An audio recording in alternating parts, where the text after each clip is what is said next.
Another video from Rage. I hope you're having a good evening. My buddy Jake just bought a brand new SMT10. This is an axial crawler, and we're going to do an unboxing video. This is the second one he's had. His old one's up here on the wall. He donated that to us because he went ahead and bought a new one. He was apparently impatient, didn't want to wait for parts, which I get that. And got the second one. This one here is going to be in some future videos. We're going to do some upgrades, some hot racing trailing arms, some upgrades with the ESC and motor. That one's going to end up being brushed. This comes brushed. He has a brushless kit he's going to be putting in this as soon as we get her opened up. We're not going to do the install today, but he's going to be upgrading everything electronics wise. Make sure you don't use like short course or monster truck stuff in here. You're going to want to use a crawler, ESC and motor, just because for the speed of the vehicle. If you use a high kV motor, you're going to be screaming right along, and this is more of a crawler, you know, type of vehicle. So anyways, without further ado, let's see if we can get it out of the box without destroying the box.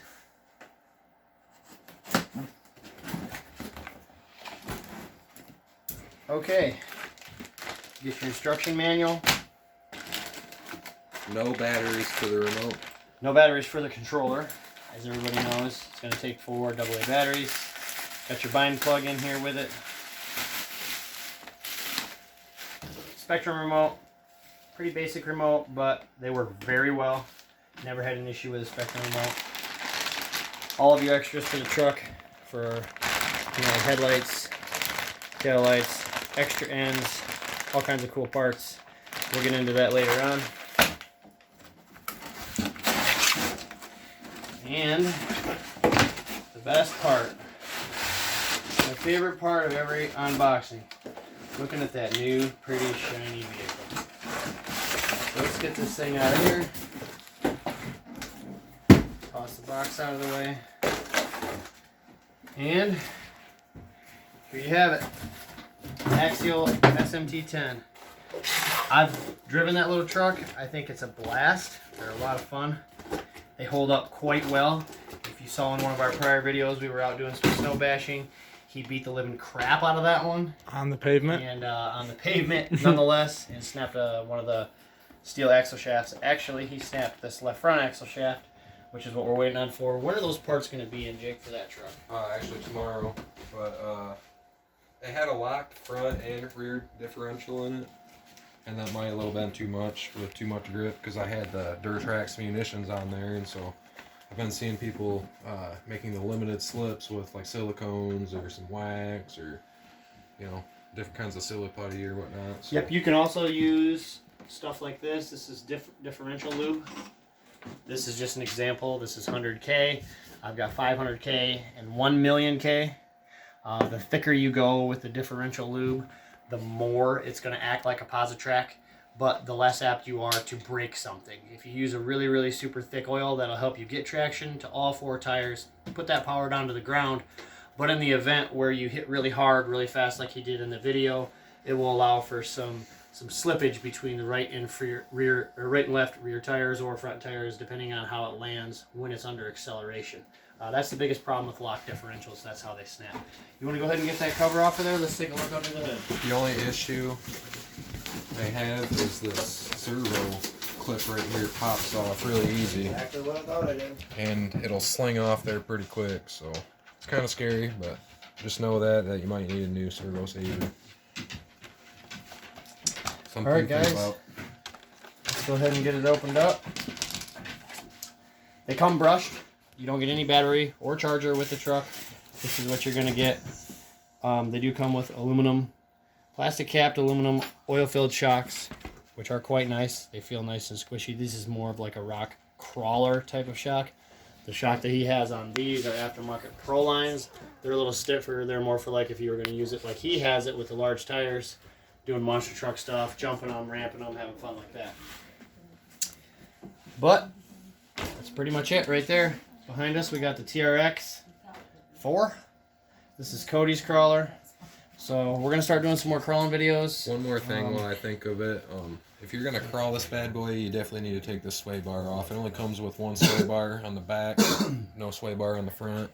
That's a very good point. And Also, in my honest opinion, everyone will argue otherwise, saying that the control arms with the shocks right there is the best way to go. But I honestly feel if you mount the shocks up here and up where the sway bar links on the axle, I feel like you get a lot more articulation, and it really doesn't handle any much different having the shocks up there. People will say otherwise, but I mean, I've tried it.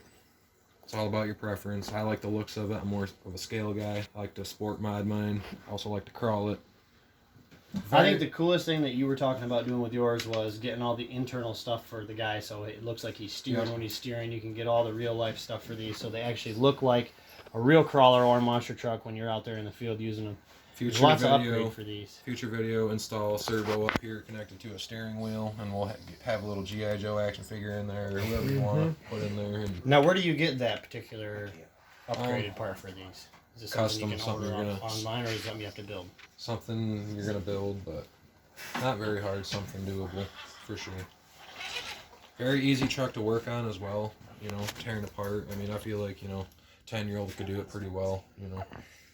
Really good truck. I'd recommend it. If you're into monster trucks and you like crawling, then go for it.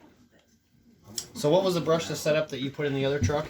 I have the Mamba X Crawler Edition. It's a 2280 kV censored motor. Very low speed control.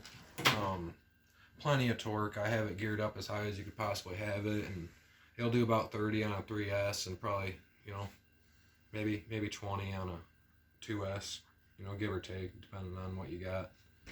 I have the lockers in the front and rear, helps with crawling. You know, that's about it. They're really nice trucks out of the box if you go ahead and put a little power plant in them. I hear people also run the Max 10 combos. Hobbywing makes it pretty good. Yep. Pretty good setup. Hobbywing, that's a really popular setup. As you can see, when you do get them, they are open differentials. They're not locked. Yep. And if you look at the style that he has, where he's put the locker in them, it makes it so, if those of you who don't understand the difference between locked and unlocked, locked is where both rear wheels will spin at the same time. If you lock the just front, as well as the front and rear, you spin one tire and all four turn. Yep, all four wheels will be locked together. That makes it a lot better for crawling, any of your off-road stuff where you're going, you know, up large inclines, anything like that. But if you're bashing, doing monster truck stuff, it's probably a better idea to leave them open diff, because then when you do land, you don't take the risk of breaking them. But that's where the thicker differential lube comes in.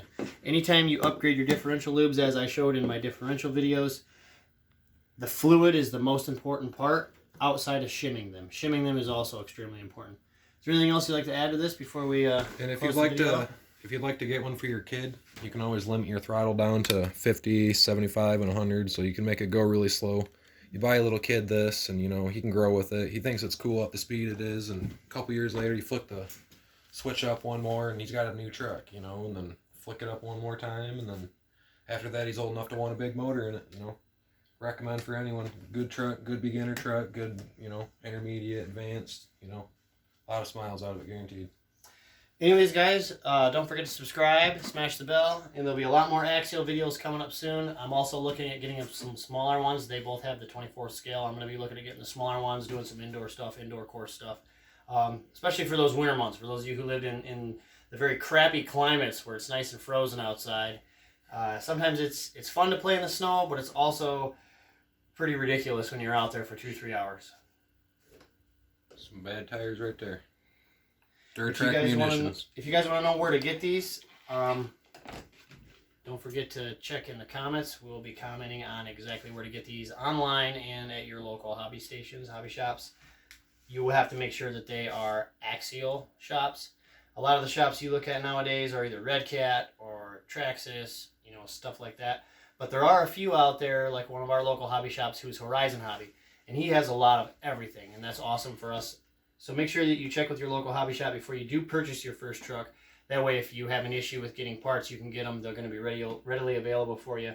You don't want to go getting some cheap Chinese knockoff online where you're going to be waiting weeks and months on end to get the parts. I made that mistake in the beginning of this hobby, and I will say that's one of the most important things, is to make sure your parts are available. Anyways, don't forget to subscribe, smash the bell. You guys have a good night. Thank you.